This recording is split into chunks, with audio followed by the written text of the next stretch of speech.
maintenant de ce que certains considèrent comme une avancée médicale. La pilule contraceptive pour hommes vient tout juste de passer avec succès les premiers tests d'une étude. 28 minutes d'Arte nous en dit plus et bien évidemment on en parlera avec nos chroniqueurs. Ça fait 30 ans que l'OMS travaille sur la contraception hormonale pour hommes dans un relatif désintérêt. Les gens ne s'y intéressent pas malgré les progrès scientifiques parce qu'elle est prête, cette pilule. Mais alors pourquoi elle semble si dure à avaler? Eh bien, les réponses sont davantage sociétales que médicales. La première, c'est bien sûr les hommes ont peur que cette pilule nuise à leur virilité. Le second, c'est que les laboratoires pharmaceutiques se bousculent pas au portillon pour développer cette pilule, peut-être par manque de business. Ils ne provoquent pas les autorisations de mise sur le marché. Non, ils préfèrent s'intéresser au Viagra, par exemple, qui lui trouve bien son public et qui rapporte plusieurs milliards de dollars par an. Bref, vous l'avez compris, même si la pilule avance d'un point de vue scientifique, elle n'est pas prête de sortir du tiroir. Non mais... Alors, parce que je sens que les garçons sont un peu inquiets. Je vais donner quelques informations. Il y a tout de même 61% des Français qui se disent intéressés par cette pilule contraceptive. Il n'y aurait pas d'effet secondaire, en tout cas pas grave. Juste quelques cas de fatigue, d'acné. Donc voilà, 2-3 boutons, des maux de tête et des légers troubles de l'érection. Voilà. Ça va, donc on l'a pris pendant 1000 ans, c'est bon. Merci.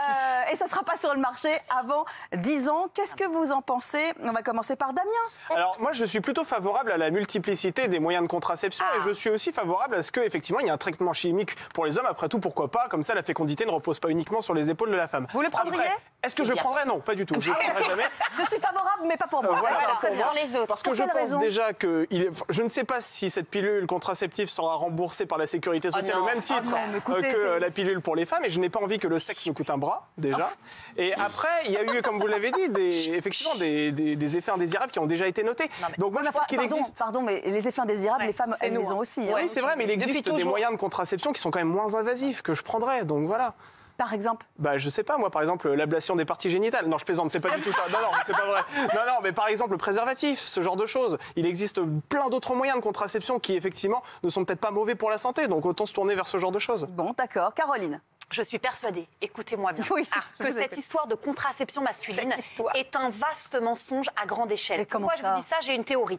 On fait aujourd'hui, la médecine fait des progrès extraordinaire. Quand vous avez dit j'ai une théorie et vous avez accolé le mot médecine à côté, j'ai mis mon mec qui avait mis la tête dans les mains. Je vais peut-être essayer je vais peut-être le convaincre. Pourquoi je vous dis ça? Aujourd'hui, on fait des progrès exceptionnels en médecine, on est d'accord. On soigne des cancers, on soigne quasiment aujourd'hui le sida. On fait des avancées incroyables. On voudrait nous faire croire qu'en 30 ans, on n'a pas trouvé une pilule contraceptive pour hommes. C'est pas ça le problème, c'est qu'on ne peut pas donner à l'homme la responsabilité de prendre cette pilule, qu'il ne prendra pas, qu'il oubliera, qu'il ne voudra pas prendre. Oui, elle a raison.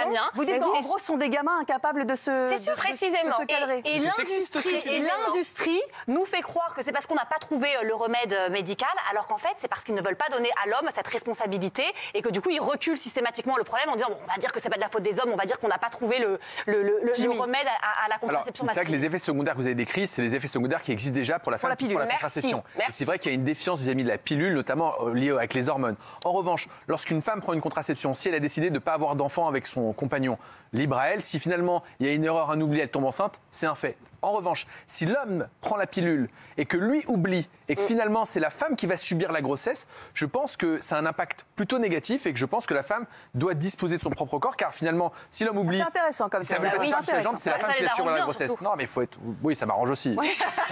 Vous ne la prendriez pas? Ça fait bizarre, c'est peut-être très réac, mais c'est vrai que j'aurais du mal à prendre une pilule. Tous les jours. Ça veut dire quoi? Non, mais c'est très paradoxal. Je suis d'accord. Moi, je suis honnête. Mais il y a un deux poids, deux mesures évident. D'accord, très bien. Dites-nous ce que vous en pensez avec le hashtag CQDLT. Alors, les pilules contraceptives pour hommes, vous êtes pour ou vous êtes contre? Et vous nous avez dit que vous étiez pour à 66%. Toutes les femmes ont répondu.